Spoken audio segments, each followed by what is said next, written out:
Bismillahirrahmanirrahim. Assalamualaikum warahmatullahi wabarakatuh. Nama saya Liliana Hakimi Mataka, NIM T 2018, Prodi PGMI, kelas D2. Saya akan menjelaskan tentang getaran, bunyi, gelombang bunyi, dan sumber bunyi. Baik, yang pertama kita akan menjelaskan tentang getaran, konsep getaran dan klasifikasinya. Nah, apa sih getaran itu? Getaran adalah gerak bolak-balik melalui titik kesetimbangan. Nah, getaran ini ada dua klasifikasi. Klasifikasi yang pertama yaitu getaran bebas. Nah, getaran bebas adalah getaran yang terjadi karena adanya eksitasi sesaat seperti gaya impulsif atau adanya simpangan awal. Nah, klasifikasi yang kedua yaitu getaran paksa. Getaran paksa yaitu getaran jika pada sistem getaran terdapat gaya eksitasi periodik yang bekerja kontinu sebagai fungsi waktu. Nah, teman-teman, setelah kita membahas tentang getaran serta klasifikasi getaran, kita akan membahas konsep bunyi dan proses perambatan bunyi. Yang pertama yaitu sumber bunyi. Sumber bunyi, bunyi dihasilkan dari benda yang bergetar. Jadi segala benda yang bergetar itu akan menghasilkan bunyi. Contohnya seperti gitar. Gitar itu adalah senar. Ketika dia dipetik, dia akan bergetar. Maka gitar itu akan menghasilkan suara. Berdasarkan frekuensi bunyi dapat digolongkan sebagai berikut. Yang pertama yaitu infrasonik, yaitu bunyi yang frekuensinya di bawah 20 Hz. Nah, yang kedua yaitu audiosonik, yaitu bunyi yang frekuensinya di antara 20 sampai 20.000 Hz. Nah, yang ketiga yaitu ultrasonik, yaitu bunyi yang frekuensinya lebih dari 20.000 Hz. Nah, teman-teman, di sini bunyi itu memiliki gelombang bunyi ya. Nah, gelombang bunyi itu termasuk gelombang mekanik, yaitu gelombang yang memerlukan medium dalam perambatannya. Oleh karena itu, bunyi tidak dapat merambat di ruang yang hampa. Nah, medium yang diperlukan untuk bunyi dapat merambat itu yaitu melalui gas ataupun udara, cair, dan padat. Nah, medium ini yang pertama tadi gas ya. Udara menjadi perantara bunyi ketika berkomunikasi. Dengan demikian, ketika kita berada di ruang yang hampa ataupun tidak ada udara, maka suara tidak akan terdengar. Nah, misalnya kita di luar angkasa. Kalau kita di luar angkasa itu kan nggak ada udara, hampa udara. Nah, kita mau teriak sekeras apapun itu nggak bakal terdengar gitu, karena bunyi tadi merambat melalui gas atau udara. Nah, yang kedua, bunyi merambat melalui zat cair. Dapat dibuktikan ketika kita berada di dalam kolam renang mungkin ya. Berada di kolam renang, kita membawa batu. Ketika batu kita benturkan, maka masih terdengar suara. Itu dapat membuktikan bahwa bunyi merambat melalui zat cair. Nah, yang ketiga yaitu bunyi merambat melalui zat padat. Dapat dibuktikan ketika kita bermain telepon benang yang zaman dulu ya. Nah, itu tuh dapat terdengar bunyinya ketika kita mengeraskan suara meskipun jaraknya jauh. Nah, benang merupakan benda padat, jadi merupakan bukti bahwa bunyi merambat melalui zat padat. Nah, teman-teman, sekarang kita akan membahas konsep pemantulan dan penyerapan bunyi. Pemantulan bunyi terjadi ketika bunyi mengenai dinding atau permukaan yang keras, misalnya batu, besi, seng, ataupun kaca. Nah, dalam pemantulan bunyi terdapat istilah gaung ataupun gema. Gaung dan gema. Gaung adalah bunyi pantul yang datang sebelum bunyi asli selesai dikirim. Contoh gaung adalah ketika kamu berada di ruangan yang sempit, apa yang kamu ucapkan tidak terdengar jelas karena terganggu oleh bunyi pantul tadi. Contohnya, ketika kamu berbicara di depan mulutmu ada kaleng, pasti kan suaranya ong gitu kan ya.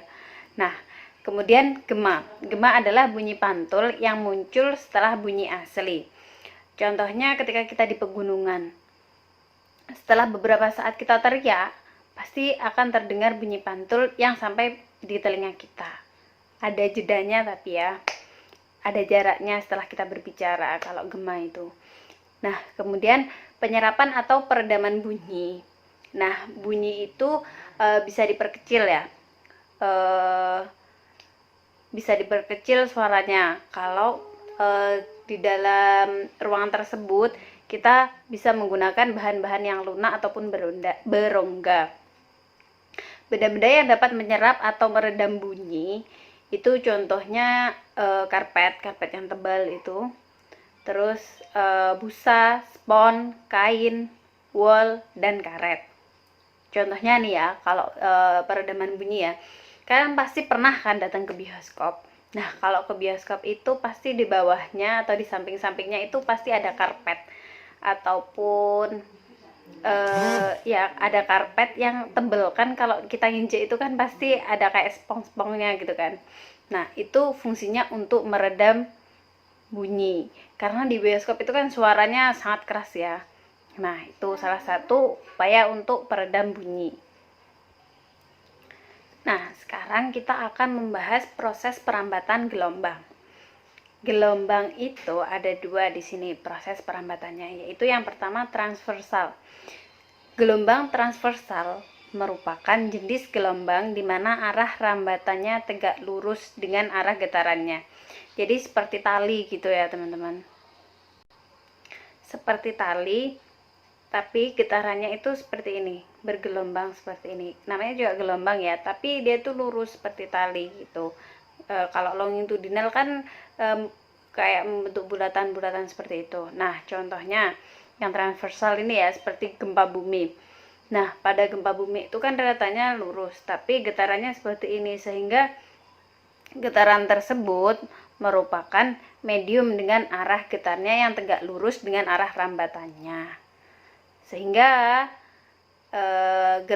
dataran yang berguncang itu merusak seluruh permukaan di setiap jalur arah rambatannya ketika gempa bumi. Nah, proses perambatan gelombang yang kedua yaitu adalah longitudinal. Gelombang longitudinal merupakan jenis gelombang di mana arah rambatnya sejajar dengan arah getarannya. Jadi bentuknya kayak gini. Arah rambatan gelombangnya pada selinki menuju ke arah kanan, pada arah getaran ke arah kiri. Jadi seperti ini, kayak pir gitu ya bentuknya.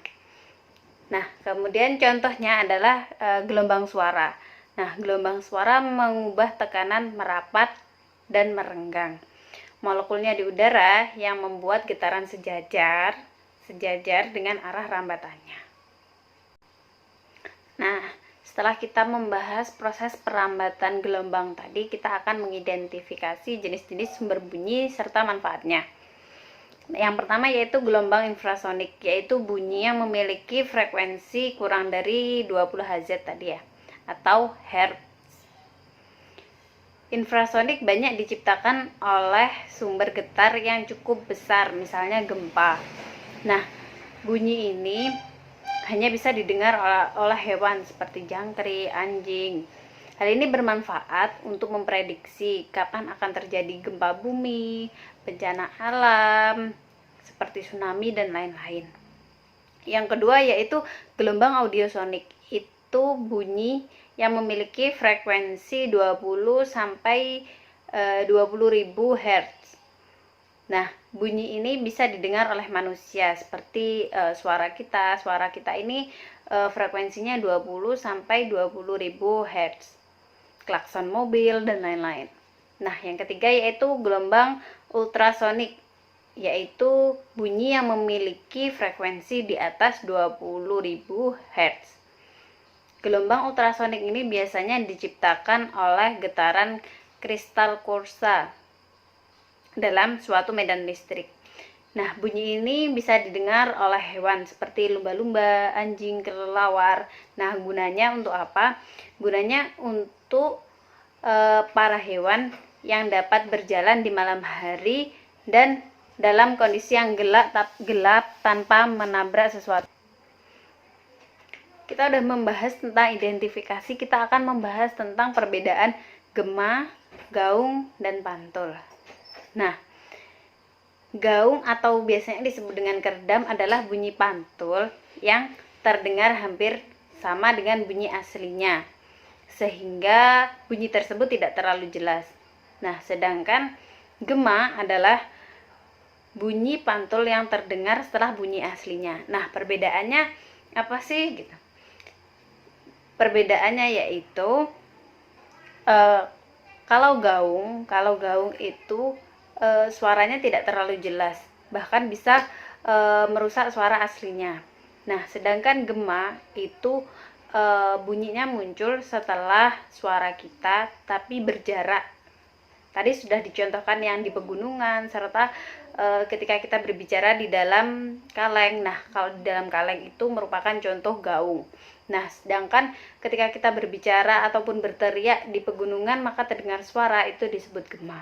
Nah, sedangkan pantul itu apa?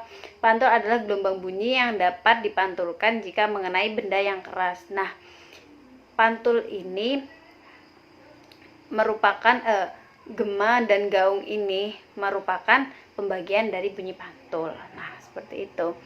Kemudian kita akan membahas tentang kandungan dari ayat 43 surah ke-11 Hud.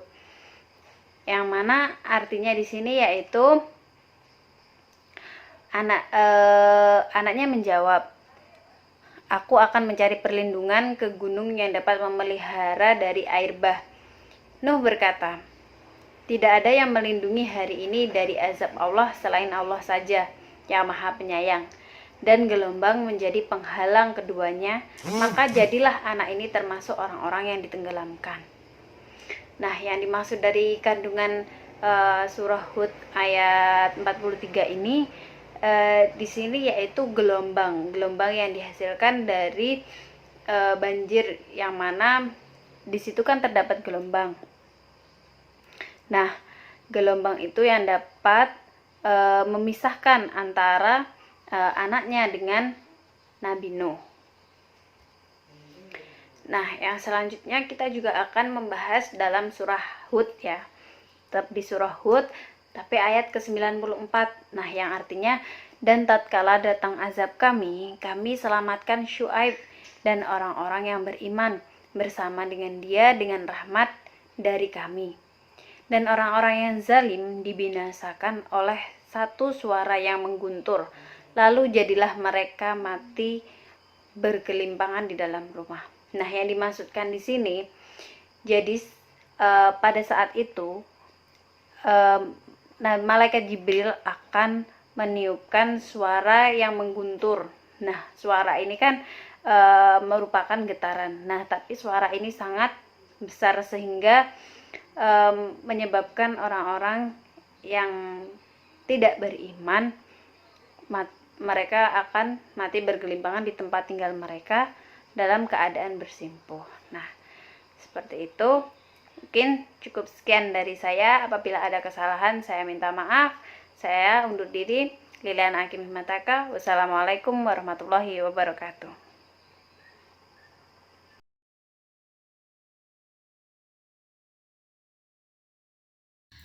Assalamualaikum warahmatullahi wabarakatuh. Perkenalkan, nama saya Rofika Ayu Lestari, NIM T2018-4080. Saya dari kelompok 6.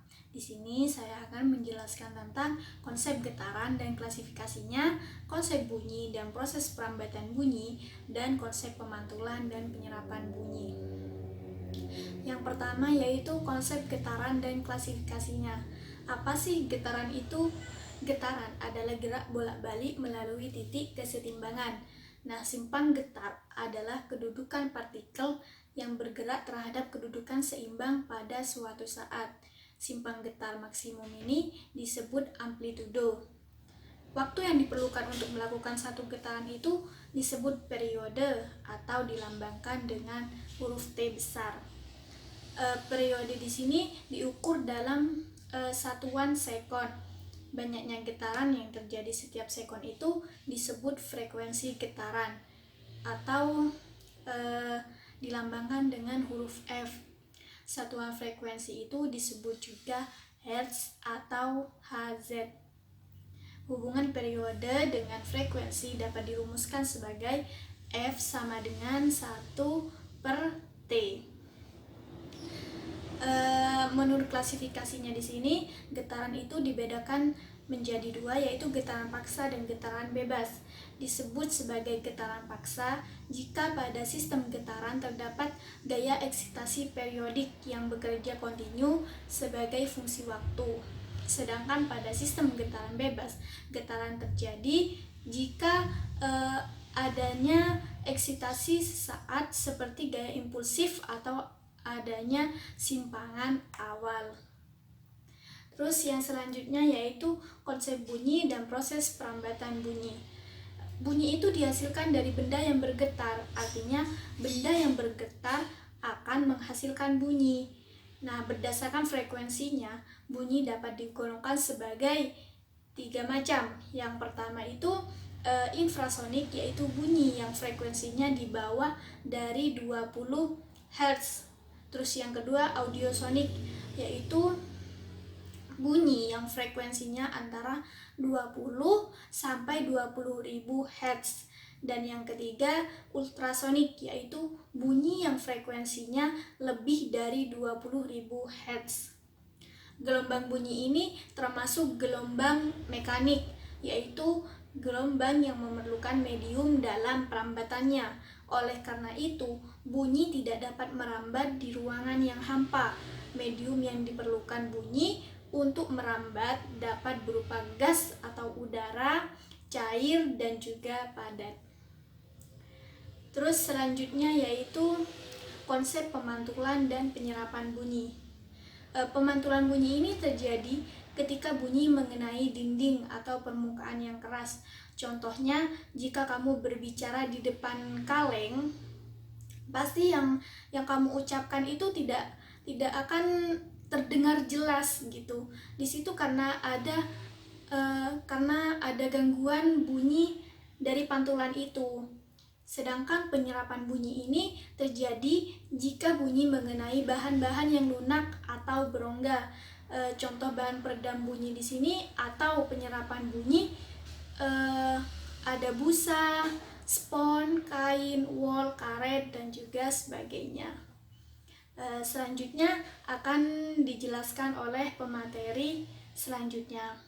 Terima kasih. Bila ada kesalahan, saya mohon maaf yang sebesar-besarnya. Wassalamualaikum warahmatullahi wabarakatuh.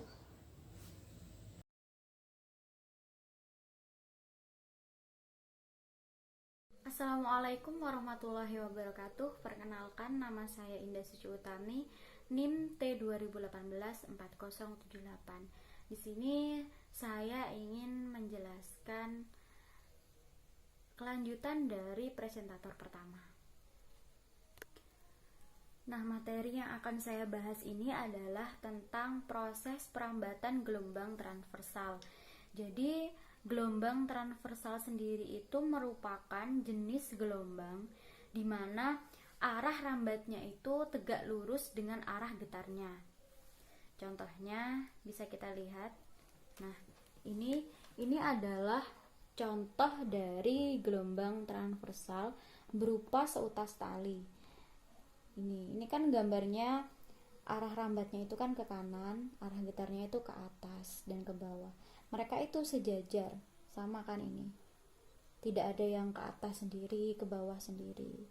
Nah, ini yang menunjukkan bahwasannya gelombang ini merupakan gelombang transversal karena mereka tegak lurus arah rambatnya.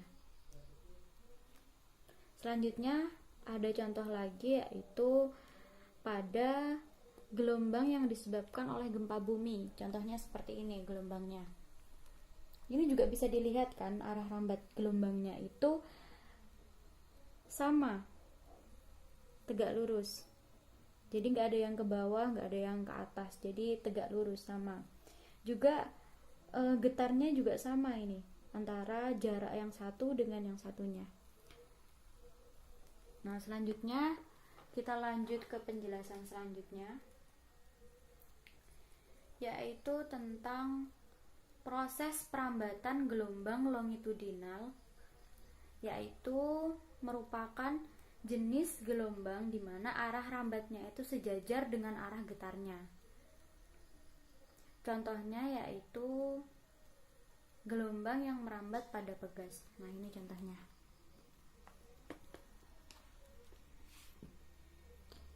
Arah rambat. Ini adalah arah rambatnya, ini arah getarnya. Arah getarnya di sini. Terus selanjutnya ada contoh lagi, yaitu pada gelombang suara yang mengubah tekanan, merapat dan merenggang molekul-molekul di udara yang membuatnya bergetar sejajar dengan arah rambatnya. Ini bisa dilihat sendiri kan, ini adalah getaran molekul udaranya di sini. Sedangkan arah rambat gelombangnya di sini. Nah, inilah yang menciptakan suara itu menjadi berbeda-beda di sini. Yang menimbulkan efek suara bisa terdengar oleh telinga itu di sini. Terus selanjutnya yaitu materi tentang identifikasi jenis-jenis sumber bunyi dan manfaatnya. Nah, jadi jenis-jenis sumber bunyi itu ada 3, yaitu yang pertama yaitu gelombang infrasonik, yaitu bunyi yang memiliki frekuensi kurang dari 20 Hz. Infrasonik. Jadi infrasonik ini banyak diciptakan oleh sumber getar yang cukup besar, misalnya itu gempa bumi. Nah, bunyi ini hanya bisa didengar oleh hewan. Contohnya itu yang bisa mendengar gelombang infrasonik itu adalah jangkrik dan anjing. Nah, gelombang ini berfungsi atau bermanfaat untuk mendeteksi terkait adanya gempa bumi, tsunami, dan bencana alam yang ada. Terus selanjutnya yaitu yang kedua, gelombang audisonik, yaitu gelombang yang memiliki bunyi yang memiliki frekuensi antara 20 sampai 20.000 Hz. Nah, bunyi ini tuh biasanya bisa didengar manusia. Jadi contohnya itu seperti bunyi suara kita atau bunyi-bunyi di sekeliling kita yang memang dapat ditangkap oleh telinga kita sendiri. Nah, ini tujuannya agar bisa terjadi komunikasi ataupun interaksi antara manusia satu dengan yang lain ataupun manusia dengan lingkungan sekitarnya. Terus yang terakhir itu ada gelombang ultrasonik, yaitu gelombang yang memiliki frekuensi di atas 20.000 Hz. Gelombang ultrasonik ini biasanya diciptakan oleh getaran kristal kuarsa dalam suatu medan listrik. Nah, bunyi ini hanya bisa didengar oleh hewan seperti lumba-lumba, kelelawar, terus anjing. Dan biasanya gelombang ini itu dimanfaatkan oleh hewan-hewan sebagai alat deteksi ataupun suatu dugaan pada diri sendiri agar bisa berjalan di dalam kegelapan. Jadi gelombang ultrasonik ini digunakan oleh hewan-hewan itu agar bisa berjalan di kegelapan tanpa menabrak sesuatu. Jadi nanti kayak ada sinyalnya gitu kalau misalnya mendekati sesuatu seperti pohon, batu, dan lain sebagainya. Mungkin cukup itu dari saya, pemateri kedua. Selanjutnya akan dijelaskan oleh pemateri ketiga. Terima kasih.